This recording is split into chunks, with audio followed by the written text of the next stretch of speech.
Anggota Komisi 3 DPR Habibur Rahman memuji langkah kepolisian tidak menahan Haris Azhar dan Fathia Maulidiyanti sejak ditetapkan sebagai tersangka atas kasus dugaan pencemaran nama baik Luhut Binsar Panjaitan.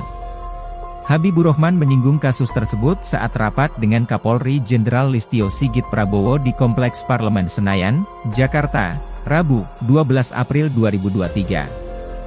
Haris dan Fathia terobosan hukum, proses jalan, orang menjadi tersangka tidak ditahan, kata Habibur Rahman. Saya melihat Pak, ada dua hal prinsip yang menjadi penyebab naiknya survei Polri ini di mata masyarakat. Polri ini. Yang pertama adalah kerja keras seluruh jajaran Polri dalam melayani masyarakat. Kita lihat banyak sekali kasus-kasus yang rumit bisa diungkap.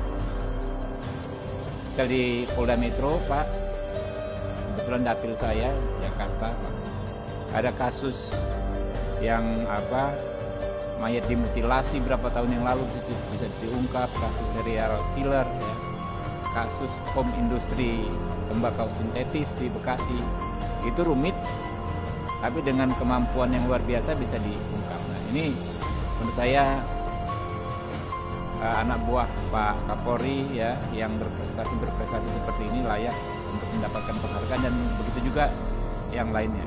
Yang kedua Pak Kapolri, saya melihat faktor naiknya angka survei Polri itu adalah karena kekompakan yang ditunjukkan para elit Polri.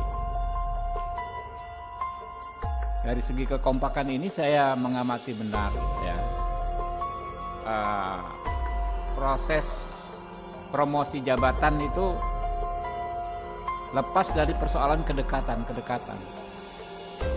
Kita lihat banyak sekali ya jabatan-jabatan yang strategis ditempati oleh perwira yang memang berprestasi tanpa mempedulikan orang ini dekat dengan siapa atau orangnya siapa. Saya pikir ini perlu dipertahankan terus Pak Kapolri dan ditingkatkan dua hal tersebut. Yang kedua Pak, soal restoratif justice ya.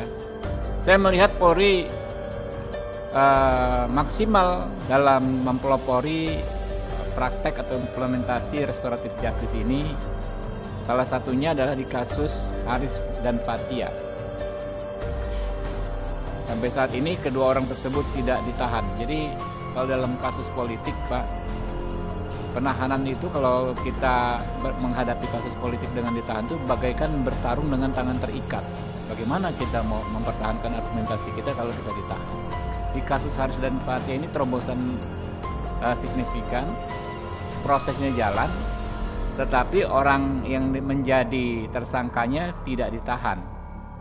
Jadi dalam posisi seperti ini ya, kita melihat demokrasi bisa ditegakkan, tetapi hak orang untuk tidak difitnah, untuk tidak dicemarkan nama baiknya tetap dilindungi. Jadi kedua-duanya diakomodir.